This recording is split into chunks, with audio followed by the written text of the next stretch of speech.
You're now listening to the Something Good Podcast Network. Please press any key to continue.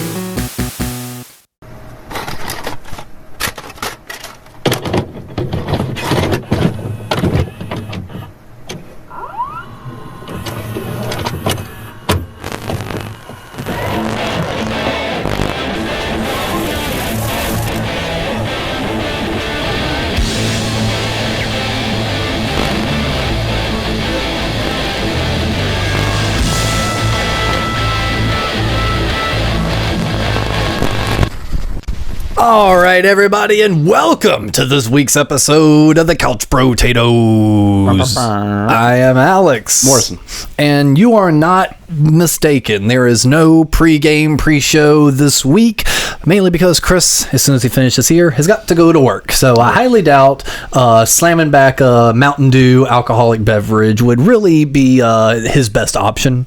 not at this time, no. No, not at this current juncture. So, yeah, we're just raw dogging it today, baby. We're no foreplay, no little nibbling of the ears and any of that. We're just going in balls deep. Yeah, still currently bouncing around, still seeing if I can get me a new little social media job. Gotten a few little bites, few little nibbles. Told one person that they had no idea what they were doing, and then asked me for my email address afterward. Yeah, that's always weird. Yeah, so I was kind of fucking off during the interview, and then they were like, "Well, we'll reach out to you." I'm like, "Cool." Yeah, it's not weird at all. Well, it's like one of my old jobs.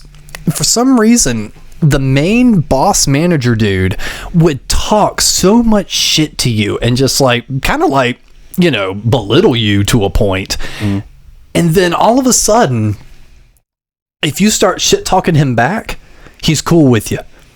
It's more of like a bro kind of system. Yeah, so like all of a sudden, if I walked past him and was just like, "Oh, did you fucking get dressed in the dark today and you put on your fucking wife's jeans?" Yeah.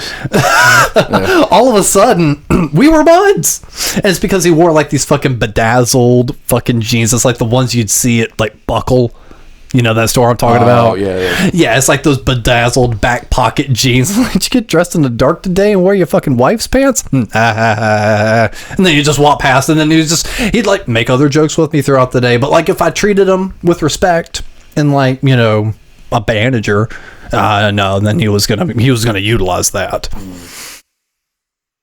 Sounds pretty fucking lame. So you had a manager similar to that one time, where it's like he wouldn't be managery with you; he just wanted to be a buddy. Yeah, I had actually a couple like that. One day somebody made Ken my boss. I was my boss, and that lasted for like 2 goddamn seconds because it's like you're not my fucking boss. But no, I had a pretty good boss when I did corporate catering, but he was very buddy, but he wasn't like an asshole about it. I left because we were just short staffed, and it was just a constant kick in the ass every day. And they brought in a guy who was actually actively stealing from us. There was a preacher that came in, and he was stealing from us. Oh lordy. Yeah, and he didn't do shit either. Like he just didn't cook worth a fuck. Well, he's used to not really having to do much. But like he came in with a corporate catering background, and then like he could cook when you had him do it, but like anytime he was left on his own, he just wasn't performing and wasn't doing any other job to help anybody. So I told him, I was like, "Hey man, I'm taking off. Good luck." Just handed him my fucking badge, and I just walked out of there. And then like a few weeks later, some money went missing, and it turned out he had been skimming the whole fucking time. The preacher man.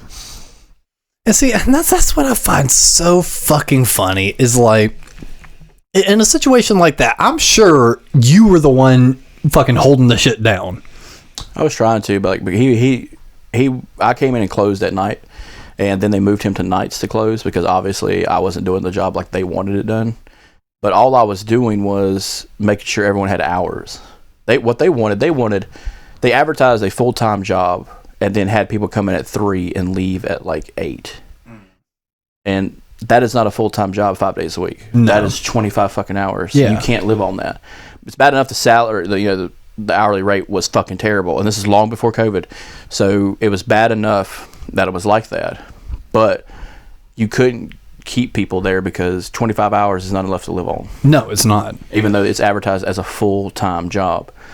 40 hours is 40 goddamn hours. So when people are coming in at 2 and staying until 10, that's your 8 hours, 5 days a week. That's your 40. And if you wanted to leave early, you could, as long as you were done.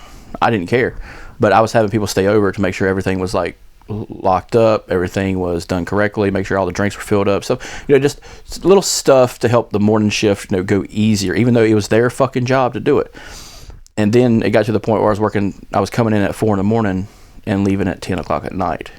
I had a big gap in the middle of like 4 or 5 hours of not doing anything, but I was still on the clock. And my boss was cool about that. He said, just stay on the clock. You don't have to clock out. Just take a 4-hour lunch. Okay, so I'm going to go take a nap. Yeah. And that's about it. But I would still run errands during that time too. So it just got to the point where that buddy bullshit just went out the fucking window when he told me to send people home at like 8 or 9 o'clock. I'm just like, shit ain't getting done by 8 or 9 o'clock, motherfucker. We stopped service. We said we were stopping service at 7:45. Yeah. 45 minutes is not enough time. Or like 15 minutes is not enough time for that one person to, do everything. No. And then I got to count all the goddamn money at the end of the night. Mm-hmm. And that's when I started knowing that somebody was skimming. And I was like, fuck this, I'm out.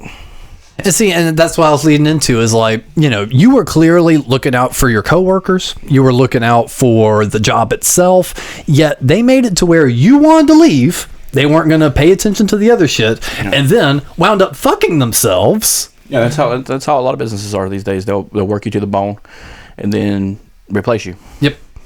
And this is a corporate contract. It wasn't my business to fuck with it.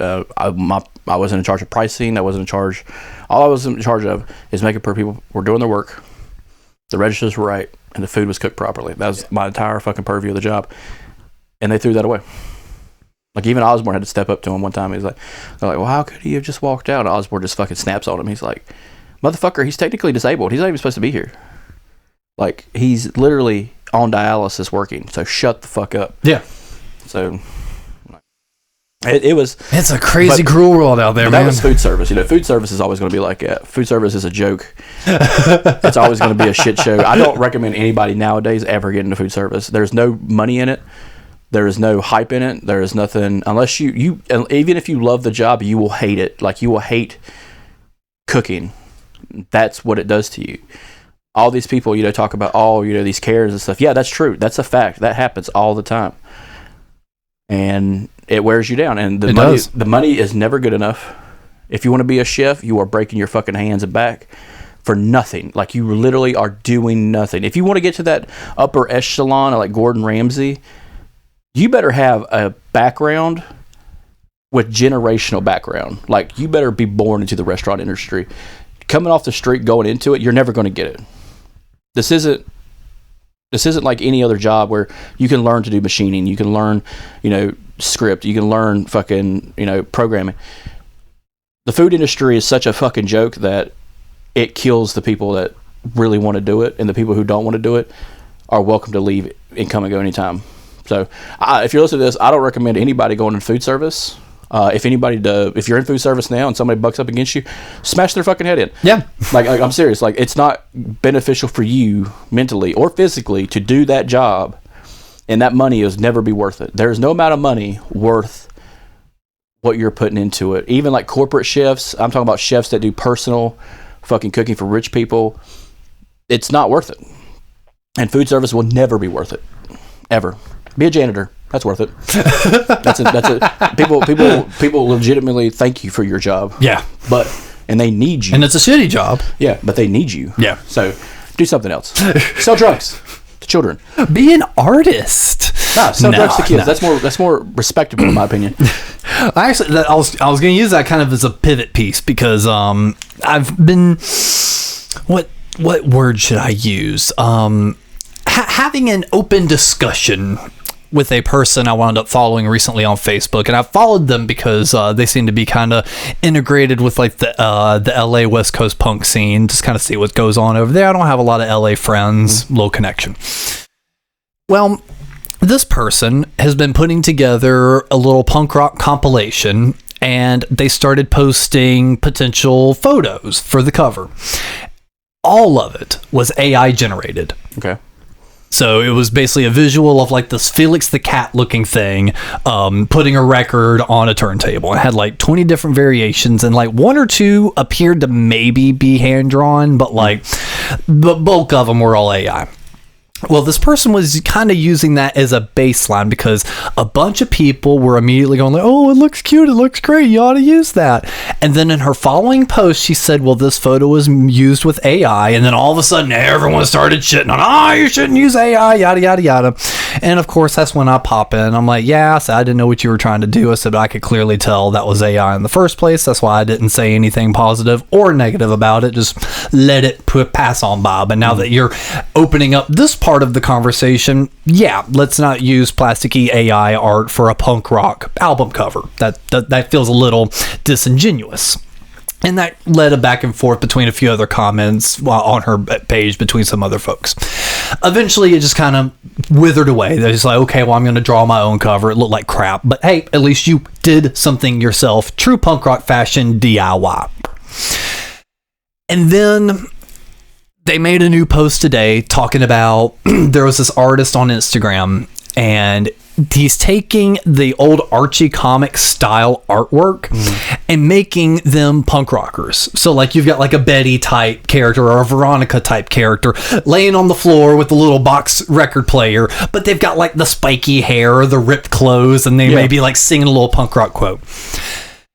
She's claiming that taking artwork that is already established, thus the Archie comics aesthetic, taking it, throwing it on its head, and reworking it, not tracing it, just using it as an inspiration and drawing your own version of it, is no different than AI retrieving all of this information and spitting it back out into the prompt you asked for. So I kind of want to open it up to the table here. What is your opinion on that? Do you see AI as a true artistic art form? Now, I'm not referring to the goofy memes. I'm not referring to silly AI videos that look like acid nightmare fuel. I'm talking about a band using an AI-generated album cover or an AI-generated music video in earnest. It's a tool. AI is a tool. They're using it as a tool. I have no problem with it. The only thing is it's an advanced tool. That's all it is. When you if I see a picture of like Archie comics as a punk rock, technically you may not call it tracing, but you are taking something that's been drawn before, a billion fucking different angles, and put it on a punk rock. That's tracing with more steps. That's all you're doing. I have no problem with tracing either. If you want to take something like Archie Comics, which is this wholesome, ideal 1950s, 1940s bullshit, and make it punk rock, make it an alternative, hell yeah, man. Do it. If that's the definition of punk rock, then fuck it. But do not ever, like the Sex Pistols, their first album cover, yeah, that looks neat as hell. But you take something like the Sex Pistols' first album cover with a picture, a portrait of a Queen Elizabeth, and basically macrame your fucking album cover. You're talking about the 7-inch cover, but now I know what you're talking about. Yeah, that's no different than scrapbooking to me. It isn't. It is, and guess what? It's still punk rock, ain't it? So this is my argument on it. All I'm saying is AI is a tool, and if they use it as a tool, and it's just a tiny little thing at the mark saying created by AI. Well, they're not saying that. Well, I don't give a shit. They honestly don't. Like, it's a tool. Like, people need to stop bitching about AI art. It's a fucking tool that exists in the universe now. It's never going away, ever, unless you destroy the internet. Like, I'm serious. You're right. It's never going to go away, just like murderers and everything else are never going to go away, but we shun them. I'm not shunning them. So here's my opinion. Yes, it is a tool. I agree with everything you said, but I feel that context is very important. Back in the day, if you couldn't draw a straight line, you used a what? Ruler. If you couldn't draw a circle, you used a graph. Okay. Later on, okay, I can't, draw this perfect circle. I'm going to go into Photoshop. I can now create a perfect one-to-one circle in Photoshop. Well, okay, now you can go into AI and say, draw me a circle, and it's going to draw a perfect circle. So what is truly the difference? Right? Nothing. A huge difference. That's me. as an artist, you should recognize this major difference. When I am in Photoshop, or when I am on my pad and paper, my hand, my thoughts are the ones creating this. Yeah. Even if it's in Photoshop and I'm moving scrapbook around, my head, my thought process, my immediate reaction time is creating this image. I'm changing it on the fly. I may scrap the whole thing and make something else. You're not doing that with AI. That's like walking into a restaurant saying, I want a bacon cheeseburger. They give you the bacon cheeseburger. You take a photo of it and say, look at the delicious dinner I made. No, you provided a prompt to the person making your dinner. Now, is it the same as if you buy a frozen hamburger patty versus buying a raw pound of meat and patting out the hamburger patties? No, not so much, because you're using a new tool. There are now pre-frozen hamburger patties you can now throw on the grill. But you are the one putting it on the grill, making sure it is cooked, and taking it. You're not going to McDonald's, taking that burger, putting a photo of it saying, I made this. Yeah. I think that's the major difference. To me, it's just always going to be a tool. To me, like, if I see an album cover, keep in mind it's just a cover. Okay. Is it on an LP or a CD? Or is it on just a photo on Spotify or on iTunes? All of the above. All of the above. I don't care. I really don't. I don't care about infringement on property. I don't care. I really don't. Until someone rips off the Couch Brotatos. That's fine. Do it. There's always a Couch Brotato already on Spotify. Yeah. Good luck to them. But I'm not worried, because AI will always be that tool. And guess what? In a couple more years, there's going to be another fucking tool that's going to be more prevalent, and we're just going to forget about AI. It's going to be another fucking thing, something more dramatic, more insistent, more of thought-based, maybe predictive art. So in my opinion, them putting in the prompt of what they want, and then let's say you shotgun it, dinosaur, moon, meteor, bam, it gives you a kind of idea what you want, and then you say, well, in my mind, let me add to that prompt. You're just adding paint to the canvas after that. When you want to get a prompt a certain way, it still takes a person to write out that prompt. So I just see it as that kind of, when it comes to the art form of digital art and stuff like that, I have no fucking problem with it. But it is also up there with like NFTs and the bullshit like algorithm of the internet. I still just really like drawing the comparison between making your own food and telling someone else to make it for you. I mean, at the end of the day, you're getting substance, you're getting the product you asked for, but it just feels so disingenuous for you to say you are an artist or you are a chef, and you didn't make the food you're selling. You didn't make the food you're eating. You're not a chef. You told someone what to cook. Okay, you said, I want a bacon cheeseburger.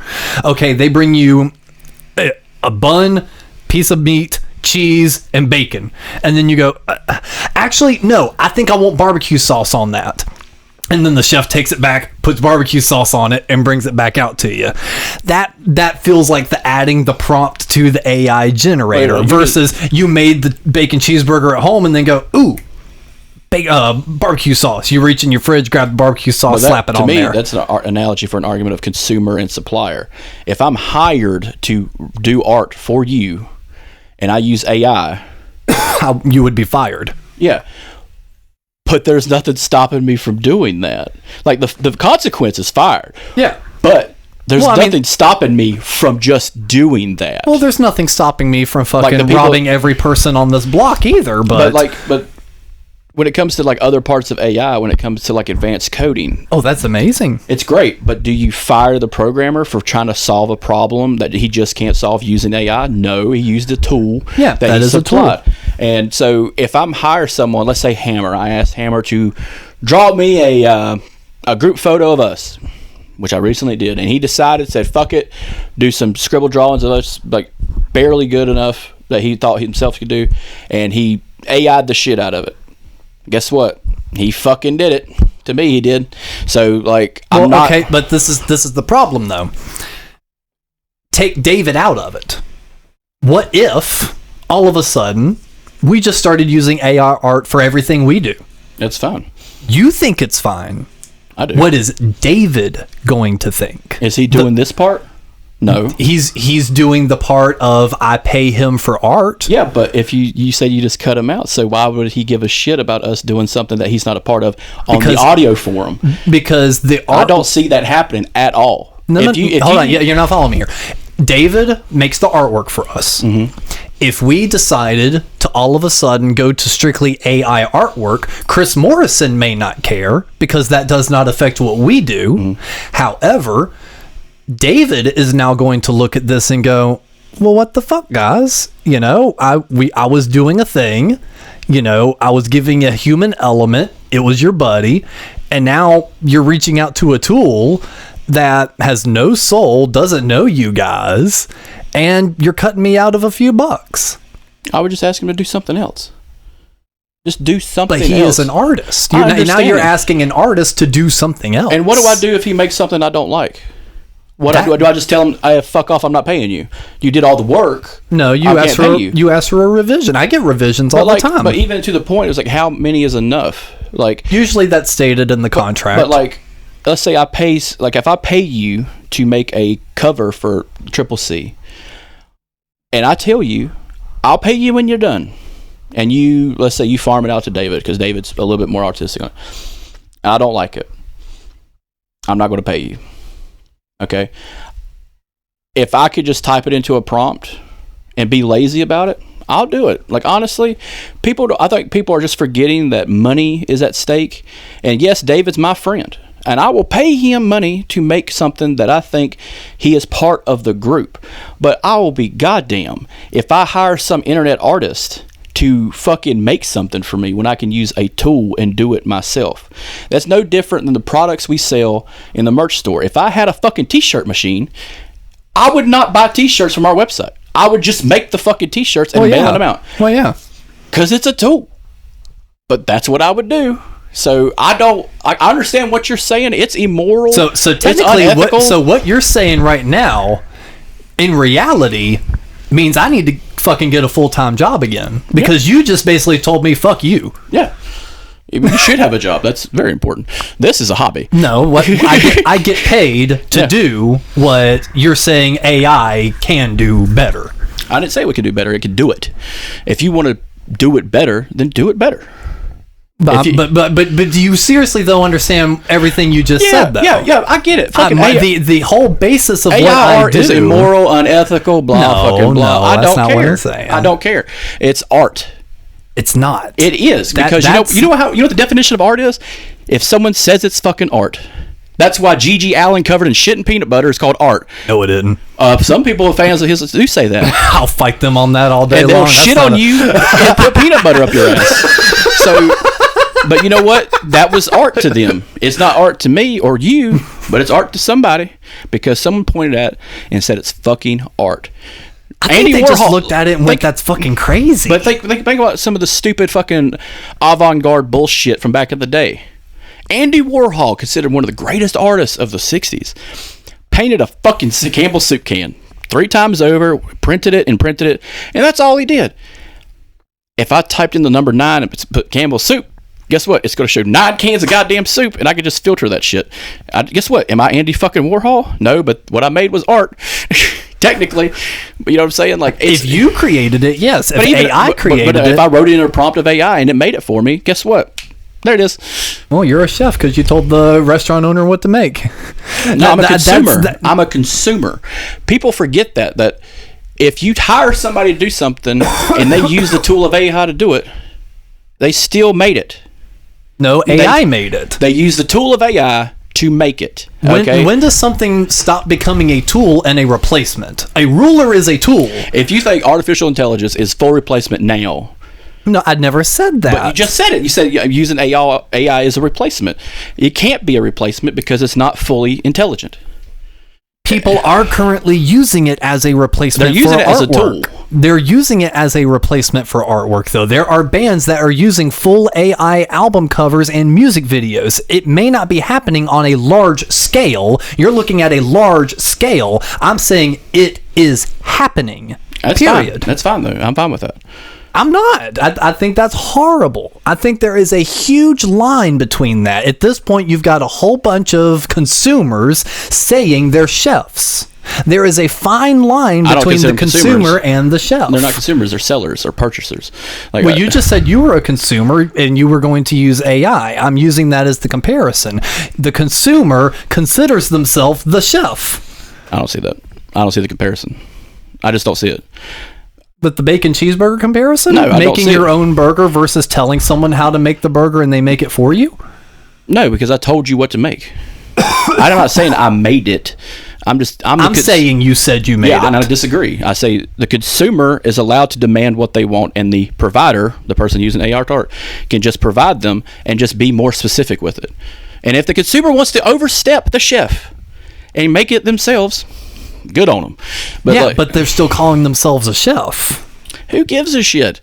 Who gives a shit about professionality anymore? This is it's 2024, man. We got congressmen who don't have fucking degrees telling us what to do.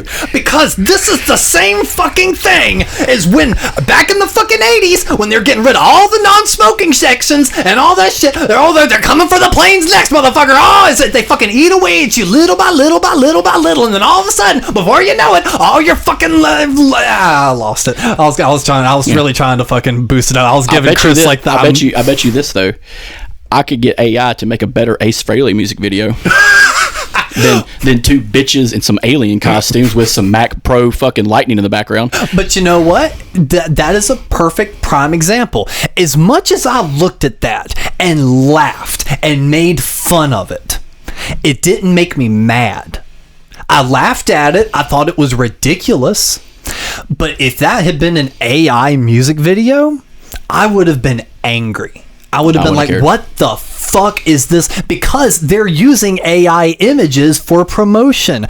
Even something as simple as a guitar laying on the surface of the moon, okay? Something that can be so... And this is the other thing that fucking irritates me about this.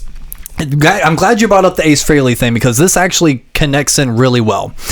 Ace has always touted himself as being very interested in aliens, outer space, technology, and being a good songwriter, which is part of the reason why he left Kiss in the 80s, to prove that he was a better songwriter without the other three. So, with this new record, Ace barely wrote any of it. It's all that producer Steve Brown. And that upset the community greatly. Why? Not because all of a sudden Ace had songs written for him like every other artist does. It's that Ace Frehley, someone that has always touted how good of a songwriter he is now having an album written by someone else. That feels disingenuous. That's not an Ace record. The album cover is almost AI generated. It feels AI that went over with an artist's paintbrush type deal. So, ray tracing. Basically. And that's a kind of a neither here nor there. However, Ace has said he's always great at Photoshop. He used to make all this different kind of stuff.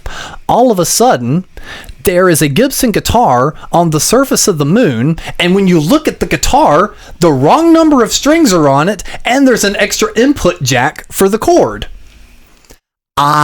Me, in 30 minutes, could replicate that photo without AI. Just using Photoshop. Cut out the background, put in a new one, bada bing, bada boom, you're done. So why is Ace's team using AI? That feels so weird and disingenuous. So like all of a sudden, this new album cycle, it's a complete 180 for what Ace has always stood for. And it kind of makes everyone wince a little because just like, he's falling victim to that thing no one likes. I feel it really falls under that same thing. I think this is just a change in the guard, no different from when George Lucas Films went all CGI and got rid of the puppeteering. This is that age. We are in that age now where the CGI is now done artificially. I'm glad you brought it because I was thinking about that. So like was George Lucas wrong for episodes 1 through 3? Yes. But like, was he wrong to use nothing but green screen? Why didn't he build the sets? Why didn't Watto look like a puppet? Why wasn't he a puppet? Why did you go back and change the puppet Yoda you had and change it to CGI later on in Clone Wars and Revenge of the Sith? Why did you do that? But you had competent people. You said we're competent people work on episodes 4, 5, and 6.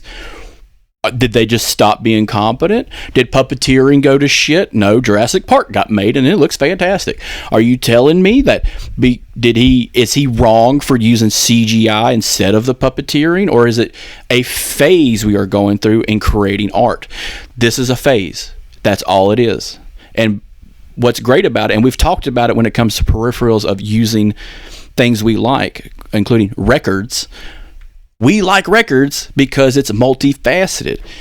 Eventually, it's going to come full circle where they're going to multifacet another part of entertainment where it's puppeteering, Photoshop, CGI, artificial intelligence. So we are just in that third wave. We are right there at the 1988 part of when everybody changed to CGI. 88. But like 88, when CGI was just starting to get to where it needs to be. And then by the time 92 happens, you have Jurassic Park, where they phased out puppeteering. Yes, they made a giant T-Rex, but it looks good when you look at the other dinosaurs that are CGI. It still holds up to this day. We are in that moment. We are in that little 4-year span where CGI is the AI. So that's how I see it. And what's next?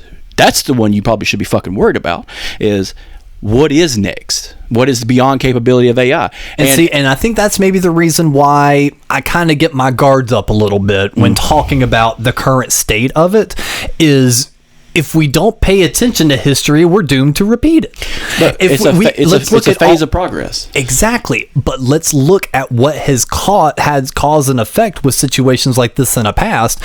And since we are living in an information age in which we can process this so much faster, let's find a way to kind of like comic books. Regulate yourselves before we have to regulate you. And then they still had to. Video games later on, regulate yourself before we have to regulate you. And it stuck. We need to regulate ourselves and the way that AI is being used and the terminologies that in which it's being used to ensure a better future. The problem being the content, the fucking consumers calling themselves the chefs.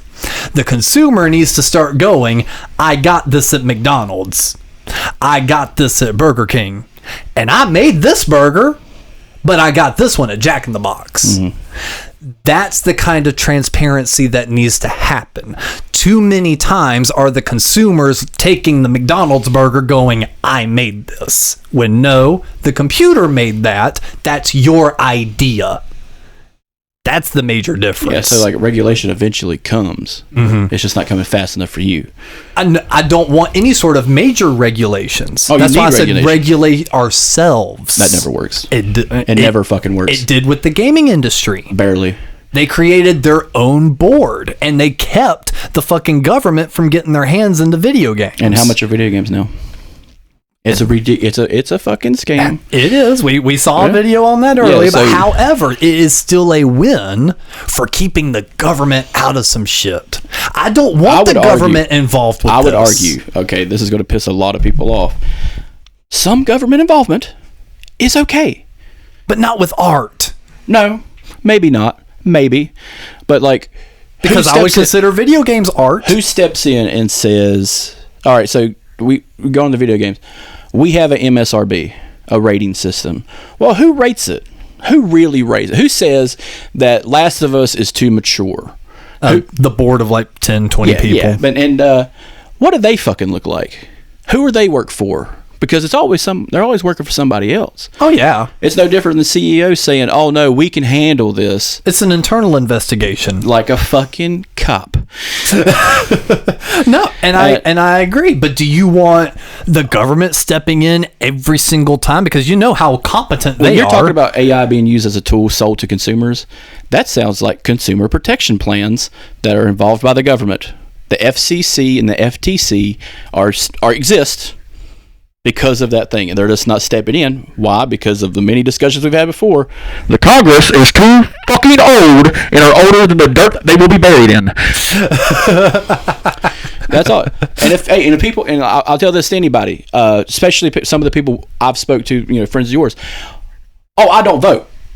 Well, then shut the fuck up. I'm sorry. I love how you refer to them as friends of mine. One of us is friends of yours. I'm not going to say his fucking name. But you can't complain about the system if you're not actively engaged in changing the goddamn system. And that's why you don't hear me complain about that aspect. And then you can't complain about there not being regulation to stop a new tool being used that you feel is dirty and unethical if you don't actively participate in the society and the democracy you live in. This is why I hate hippies. And this is why I also said I don't want the government involved in this. Well, I want the art industry to self-regulate like the video game industry. As long as it's making money, it's not going to. It can make more money. Maybe. That's a big fucking maybe. You got people talking about NFTs and fucking Bitcoin like it's real goddamn fucking money when it's not a wild speculation on price and used by homegrown terrorists to move money. Like, it's not like that's a fucking regulation, is it? Should government step into Bitcoin because terrorists are using it in homegrown United States to buy weapons to kill other Americans? Maybe, maybe not. Who am I to say? I'm not Elon fucking Musk, a non-American who uses American currency to ruin the American economy. No, I'm not him. But no, keep jerking your fucking dicks to the next fucking shit truck he makes. I'm just like, I don't see, like, I understand where you're coming from. You're a musician, you're an artist. I am not. I'm just a consumer. Mm-hmm.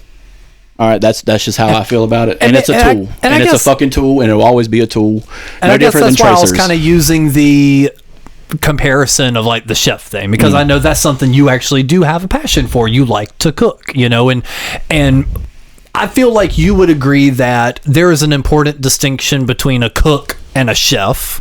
It can be. A cook works. Yeah. And, a chef is probably notable for doing crazy things, whether it be, someone is like an Emeril Lagasse, Gordon Ramsay, a Paula Deen, they are a chef for a reason. All of a sudden, Jenny down the road that burns every fucking, pot of water she fucking boils, starts calling herself a chef because she got delivery from Hardee's, it feels like maybe that was the area that maybe that would kind of twinge on you, some being like, bitch, no, you really didn't make that. That's your idea. I just don't agree with the comparison. That's all. In what way? Like, if I'm not going to call myself a chef if I buy something from the store. Are you going to call yourself a chef if you buy something and then change it? Do you make it better? Are you a chef then? Are you a cook? These iconographies and fucking names we put on this shit is a fugazi. It's a blasé. No, it doesn't matter. Well, what is your answer to that though? I don't see that happening. I don't see that happening. I see people using AI as a tool to refine art in a certain way. Refine is also a blasé fucking term. It doesn't mean anything good or bad. Kind of like the word fantastic. That just means something wild. They are just using AI to make something new. Now, let's say I wanted to get in the art business. Let's say I got ideas in my motherfucking brain that I can't relate to my fucking hand.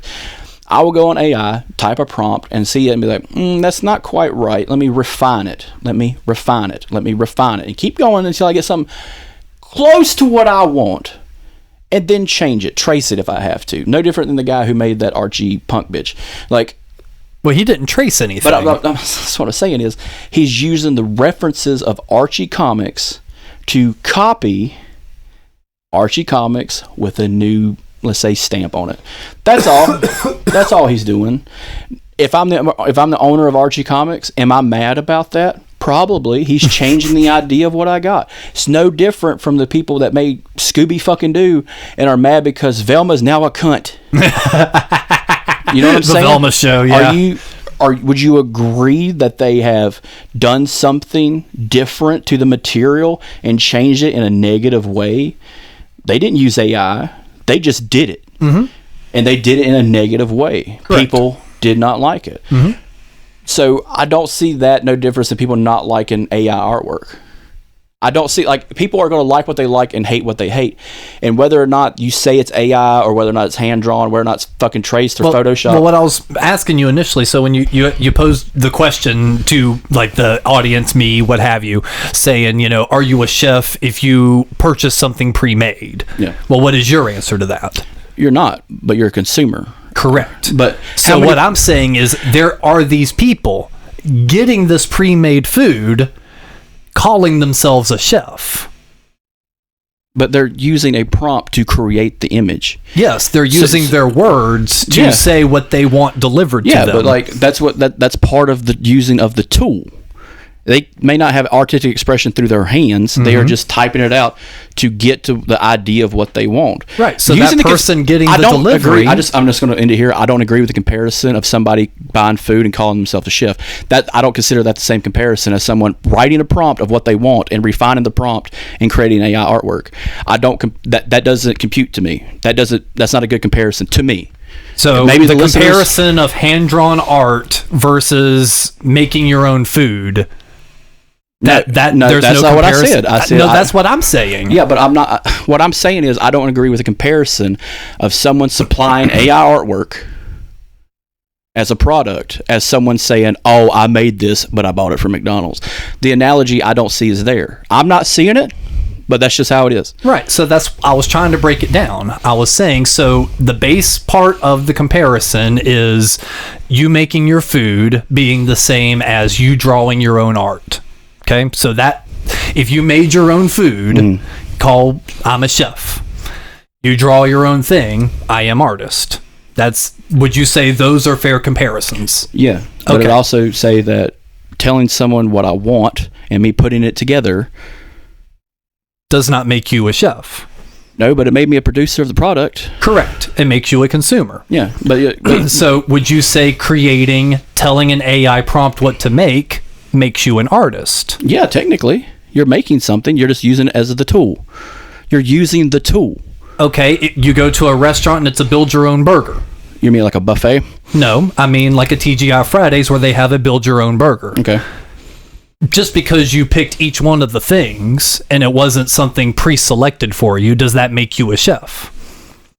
You picked the ingredients. I produced it. Did you cook it? It doesn't matter if you cooked it. That's where I have a problem with. Okay, so that's my biggest part of the comparison. That's where I don't agree. Say, like, if I go to a restaurant, a crazy restaurant, what you're describing, I want this, and this, and I put it together on my plate. Dude, Bad Daddy's has a build your own burger. What do you mean crazy restaurant idea? That's very dismissive over something that's at like every restaurant. Applebee's has create your own burgers. But you have an analog number of products and you tell them how to put it together. You've created this monstrosity. Right. You created that. You use the tool they provided. Everything is already made. See, that's the thing. When I'm using AI, everything's already pre-made, and I'm just asking it to put it together in a way that I'm trying to explain it to somebody. I know why people don't like AI. It's because it makes people that aren't artists. And that's why I'm using the chef comparison. I don't see it. I'm not seeing it. That's all I'm saying. I'm saying people are using AI as a tool because they can't cognitively do it with their own fucking hands. Yeah, what about someone that can't cook? Then they starve on the vine. Or go to McDonald's. but that's why I keep kind of calling back to this. You know, cooking is something you can and can't do as well. You know, you can either be good at cooking or you can't. Yeah. I would bristle at the idea of someone calling themselves a chef because they, told the cook how to make a burger. They didn't make the burger. They didn't cook it. You couldn't get on next level. You couldn't get on Master Chef with your buddy beside you and you go, hey, flip that. Hey, put this cheese on there. And then you grab that burger and walk it up to fucking Gordon Ramsay. Ramsay be like, you're not a chef. You didn't cook this. That would be the same thing as you going, hey, Alex, draw me this. And then I go to AI, type in something, and then hand it back to you. Alex drew this. No, you use the tool to make what I wanted. Exactly. That is the biggest distinction. People are calling themselves artists when all they're doing is telling the chef what to make. That is my big distinction, and that is my comparison. You're saying that you don't see this. To me, when you describe it, you're describing the chef as a tool. He is in this case. But AI is the tool. So I don't have a problem with that. That's the thing. I'm trying to say this. I don't see the same comparison of someone making food, either at home as a chef, as a cook, as a bitch, as a motherfucker. I don't care. It's a fucking tool. That's it. That's all it will be. No different than people making stuff at home. I want a Kiss doll. I can't find it. Or the person who has it is charging too much. Let me make my own. Am I a producer of Kiss products? No, but technically I am, because I fucking made one. Are you saying that people that use 3D printers are lesser than because they're using a tool that produces the equipment instead of hand molding it by plastic and silicone, then casting it with ceramic, and then making the thing? I'm glad you brought that up. That's another... Okay, since you want to go on that one. Absolutely not. A 3D printer is a tool. You are still logging into this code, telling it what to make. You are designing it. You, the person, are designing what this 3D printer makes. You're feeding it a prompt. No, you are typing in numbers. You are dragging things. You are creating this thing in a 3D space. It's not always that either. That's a fact. 3D printers will tell you, the guys who 3D print tell you they use pre-made or use a catalog of material. Who created it? A person created that and shared it online. Similarly, how I can download a PSD Photoshop prompt that all of a sudden makes this graphic look like it was something that was shot in the 80s. It's a tool. But I chose the color palette. I decided how much grain is on it. I didn't tell an AI prompt, give me an 80s wash on this. You know what I mean? So the people using 3D printer starting points are literally using something a greater mind already typed in numbers, designed, stretched, contorted, and are now using. So what is AI pulling from? AI is pulling from thousands and thousands upon millions of images. That people made. Not always. Where would they have gotten it? Out of the ether? Have you not heard about AI feeding itself its own images again? That's fine, but it's pulling from a source at one point.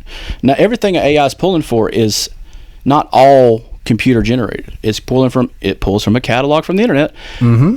And so eventually it's going to start pulling from itself because it works at that speed. Exactly. But they are still pulling from actual fucking images that people wrote and made. So I think when it comes to that, it's no different than a 3D printer or a catalog of products. The human element. They're using the human elements, already made products. That's what the AI human element of creation. That's what the word creation is probably the biggest differentiating point on this. Like the creation of the food, the creation of the 3D product. There is a human element to this. There is no human element to this. You are typing in something, and that is the human element to type it in. That's no different than messaging. And it gets shit done, don't it? Not all the time. Like when you told Hammer to make this, you told him an idea, and he made this. Did he variate? Did he, from this image alone, how far away from what you wanted is it? I had him do a revision or two. But is it what you want now? Absolutely. And if AI did the exact same thing without you even knowing Hammer, meeting him, or anything, let's say, take a fat white guy and a skinny white guy, make it like Beavis and Butthead with some weird Looney Tune cartoon look to it, and it made this. Would you say it's lesser than something David made? Yes. I disagree. I would say it is bottom of the barrel, gum on the bottom of my shoe, might as well be a meme. And that's how I feel about punk music. That's how I feel about some punk music. Oh yeah, I 100% agree, and that's why I'm not a punk. But that's just how I feel about it. It's a tool. Yeah. It'll always be a tool, and eventually we'll be arguing in 40 years about the next fucking tool. Oh, exactly. About the alien squid that's in our brains telling us how to make a podcast. And why it's no longer called a podcast, it's called a Samsung cast or some shit. Oh, God. You're meaning to tell me in the future Samsung actually takes over? Yeah. They bought the E from GE, now they're Samsung. I was scared that Apple was going to take over. Samsung taking over is even worse. Nah, Elon Musk is going to buy Apple and throw it into the fucking garbage like he did Twitter. I would love to see that board meeting between Elon Musk and fucking Tim Cook Oh my God. I can just see Tim Cook pressing the button and the conference table opens up and it's a reanimated Steve Jobs just consume Elon Musk in front of God and everybody. I no longer have liver cancer. I no longer died like an idiot. I am Steve Jobs. Look upon me and fear the flesh. Well, I do feel like that was still, an important conversation to have, because, it does show, two very different sides to the same coin. So it kind of works as both sides of the argument online. So, folks, I would kind of hazard and say, hey, let us know your thoughts on the whole thing. Message me directly. I may not answer. No, I was going to say, message us directly, or, I know on Spotify, you can actually leave comments on episodes now. Yeah, I saw that. And this episodes are now being shown up on YouTube and stuff like that. And you can also leave comments there. So let us know your thoughts. Am I a big fucking idiot? Tell me, is Chris not getting it? Tell him, it's like, neither one of us are going to be the one that's correct. It's like both of us are going to be wrong. Both of us, have an element of correct. But I think that's probably the biggest thing on this is there really is no right or wrong. It just really comes down to the person, the consumer, and which side of that, train you're on. I think it's just more of like what you're comfortable with. Yeah. That's all it is.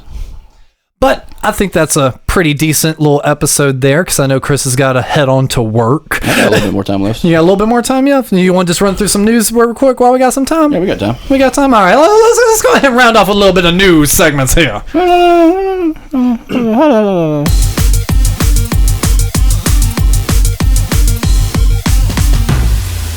All right, so a little bit of news here. This one was probably the most surprising. Fantastic Four now has their Silver Surfer, and it's going to be Julia Garner. Yeah, from the show Ozarks. Yes. So to quote her, I don't know shit about fuck. This is going to be the Shalabao version of Silver Surfer. So no, let's get in front of this. Disney Marvel is not going woke. They are not gender swapping fucking Silver Surfer. This was a Silver Surfer in the comics. There is a woman Silver Surfer. Do not get your fucking panties in a wad, god damn it. I wouldn't have cared anyway. No, I just everyone freaking out over the fucking X-Men shit, and it's just like, clearly you didn't pay attention to them in the 70s, 80s, or 90s, or you wouldn't be annoyed over these things. This is one of those things. I can see them now fucking getting all up in arms about, oh, it's gonna be a woman Silver Surfer. I just see this as like, you have 80 plus years of fucking continuity to fuck with, and you're doing it. Let's do it. Yeah, fuck it. Yeah, so that's the latest news on that one. A heavy rumor for Fantastic Four. There's gonna be 5 of them. Well, technically, yeah, with the robot, because the robot from the animated 80s show. Good. He's in there. Let's go back to Goofy. Oh yeah, let's go Goofy with it.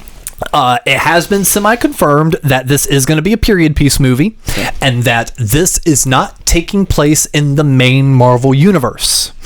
And it has been reported that by the end of the movie, they will make their way into the MCU.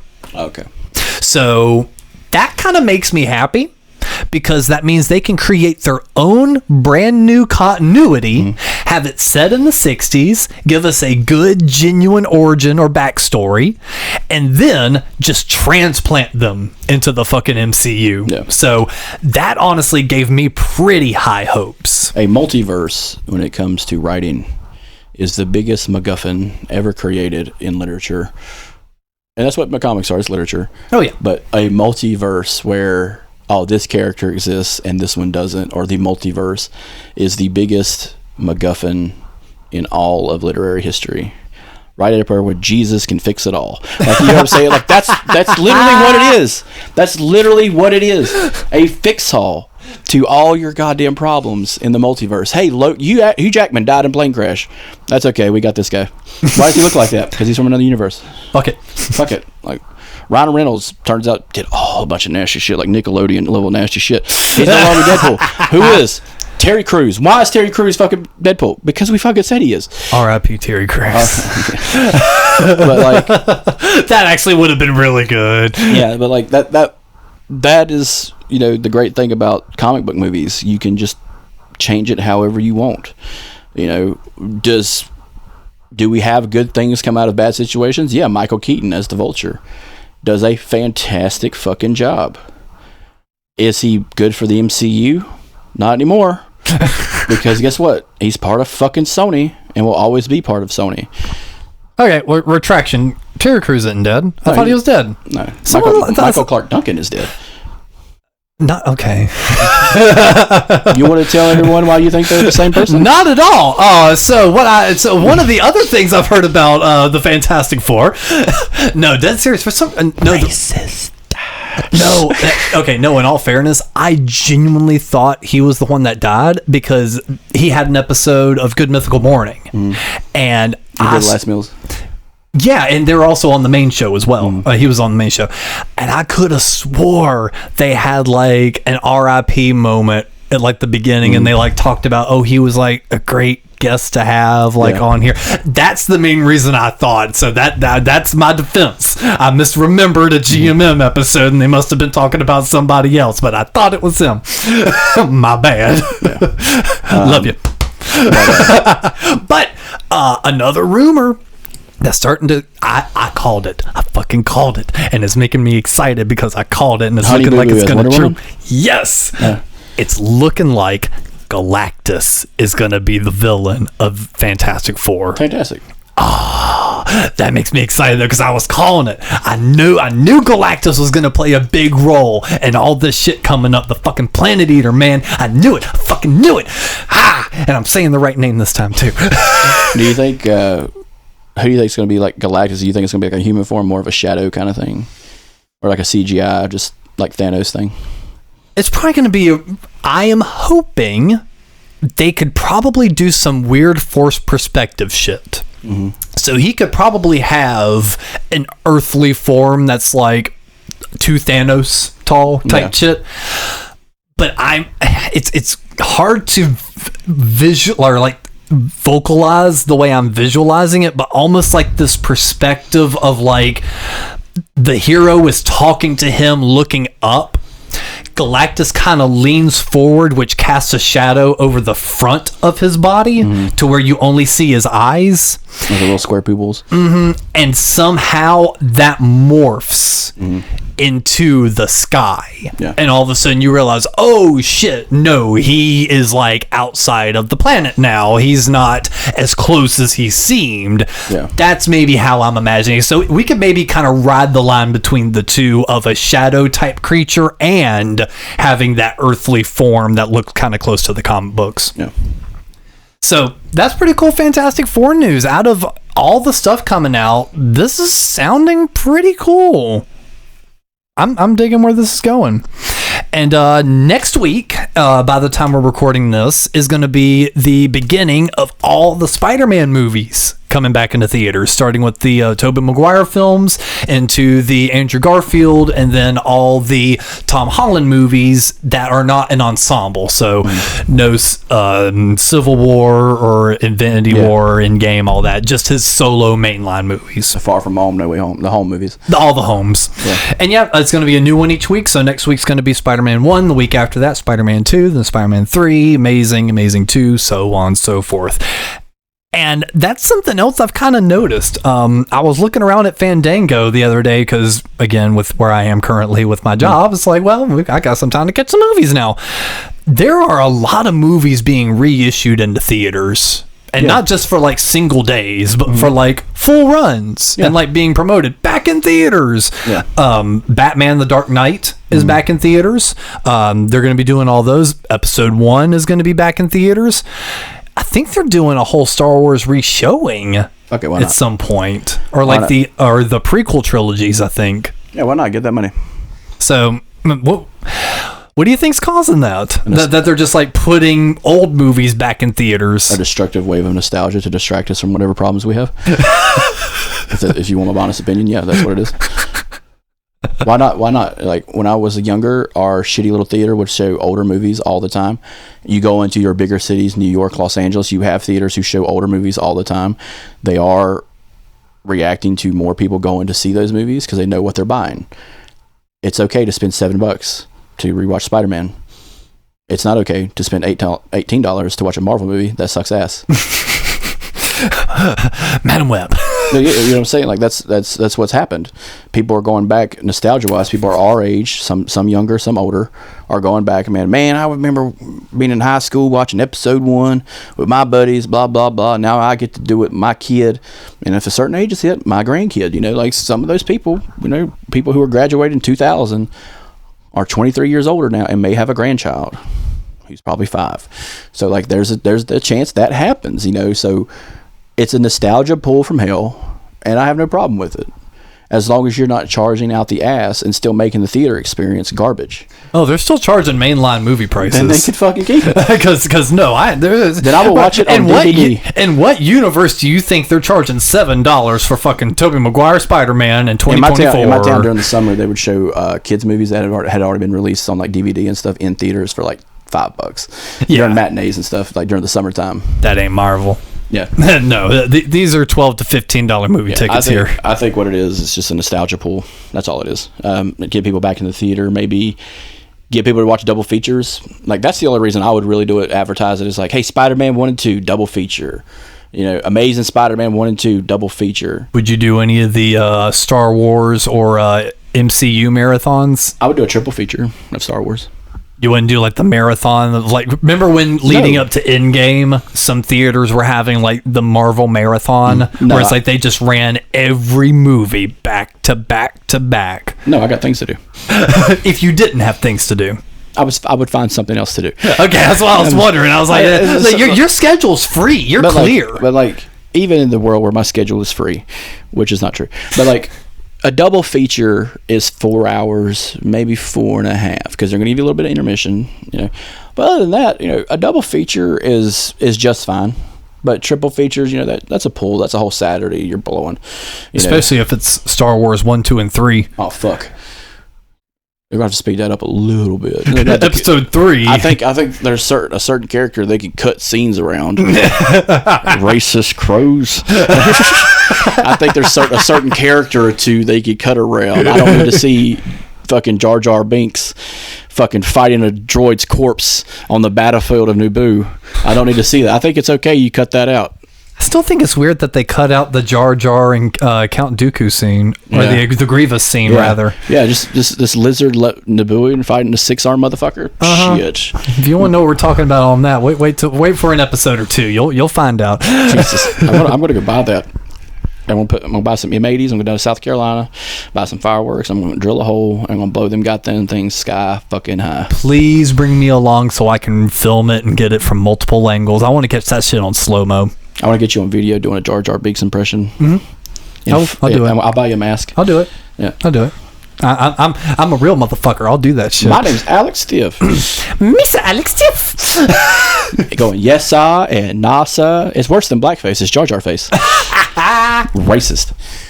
And one last piece of news that I ran across. I've not seen this personally. I just kind of saw it in my peripheral. Sony has released new deleted scenes for Madam Web, which include Tom Holland, an unnamed Spectacular Spider-Man, and a few others. So live action, like Into the Spider-Verse. Not all in the same scene, but so what was going on with this is I was hearing this like secondhand. I probably should have looked into it a little bit more. I didn't know if this was a thing that you also saw and was just kind of like, oh yeah, that's not yeah. But from what I understand, all the way up to like 2 months before release, Sony did not know what Spider-Man, if any, was going to be in the film. They shot Spider-Man scenes, but they didn't know what Spider-Man it was going to be. Yeah. They got Tom Holland on set without the mask and shot a scene. It was in the movie up to 2 months before it was released. 1 month before it was released, they had a brand new Spider-Man character designed by one of the lead Marvel concept artists, labeled the Spectacular Spider-Man. He wasn't going to remove his mask, and it was unknown if he was going to have any speaking lines, but a Spider-Man, it kind of looked like the Insomnia in Spider-Man, just instead of the white spider, it was black, and it looked like he kind of had the Tom Holland eyes. The clicker eyes. Yeah. Actually, no, sorry. I was thinking of the other thing. He had the Tobey Maguire rectangle, or rectangle type eyes, triangles. Yeah. Either ways, I find that so odd that like all the way up to like right at the end, they didn't even know which Spider-Man was going to be in the film, and Marvel apparently in the background was going, You really don't want to use Tom Holland. Here, look. We've got another Spider-Man. You could use this Spider-Man. Just use this Spider-Man. And then they still opted just to go with none of it. Yeah. I think that was probably like a contract issue with probably Tom Holland, who's like, he probably signed a contract saying he'd be Spider-Man for Sony for like so many movies, and if he was in this movie, that counts as a movie, and contractually they're like, we don't want to fucking do that. We're going to use him for one more Spider-Man movie down the road.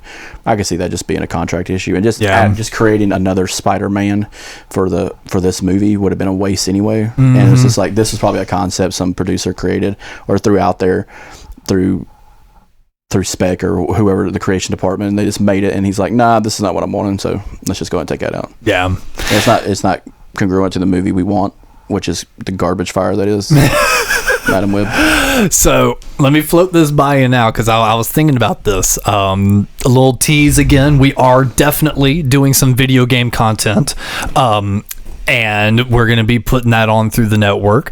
Chris and I, along with Christy, has been discussing potentially doing some movie commentaries. Wanted to float it by you. What do you think of a Madam Web commentary? As I think it's available for stream now. Yeah, I could take like a handful of muscle relaxers and get into it.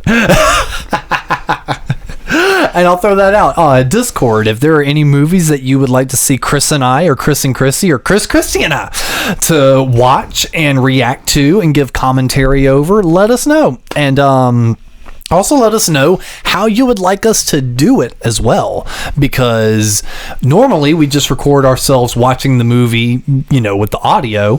However, with new technology that Something Good Networks has increased or acquired to do these video game streams, we now have the ability to record ourselves live time reacting to any movie we want. That's just going to be hard to do for YouTube. So if anyone's got some ideas on a way to kind of skirt around that way we can maybe even do full movie video episodes, that'd be fun to do. I don't think even Patreon would kind of allow that. I think they would even wind up putting the smack down because we're showing so much of the movie. Actually, I think Patreon is very liberal when it comes to that kind of thing, because a lot of Patreon stuff I subscribe to do full fucking reviews with video. Like a great example is LPN does copyrighted video reviews on last stream on the left. So is it like whole movies? It's whole copyrighted product that they do, but when they put it on YouTube, it's redacted.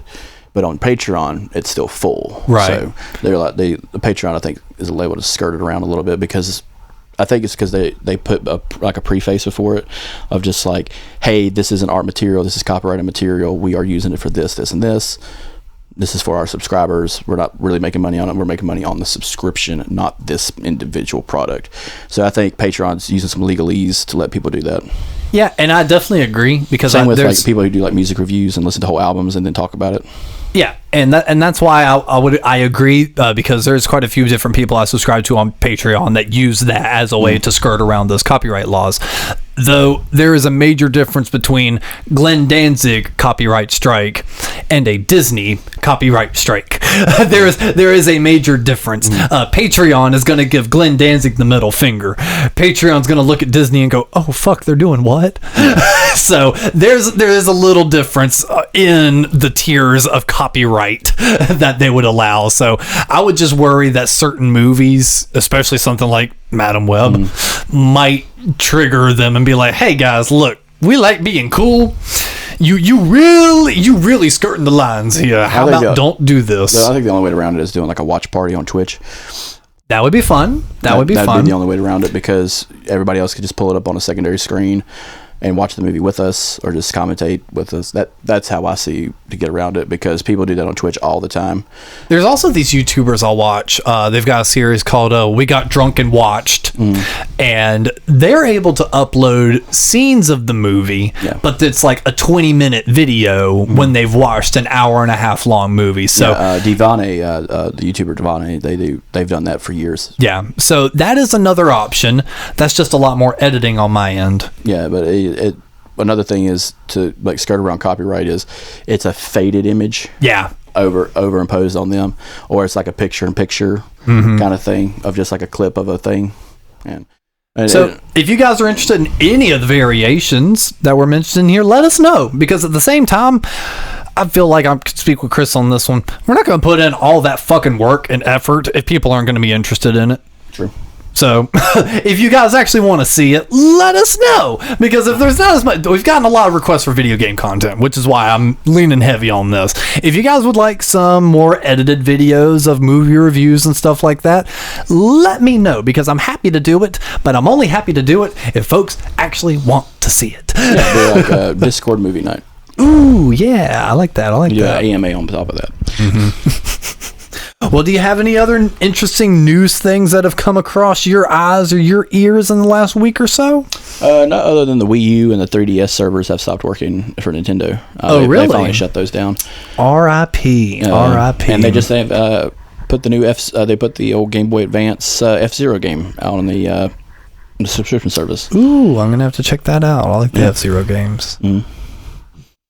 Well, cool, man. So that's been a nice, fun episode. I know in the past you've talked about wanting to have some AI episodes. Well, there's one. Folder 1, picture 1. Folder 1, picture 1. Here's our AI episode. But if you guys actually have any other AI-driven prompts or questions or topics you'd like us to cover, let us know, because it's a crazy fucking wide world of shit out there. So, or if you just want to hear me go 45-minute rant nonstop about Elon Musk, I'll be happy to talk about it. Hey, that's what the fucking Couch Brotatos are here for. We're here to have some fun, baby. It's 2024. We're getting unhinged in this bitch. We're one step closer to that hot air balloon accident. I know.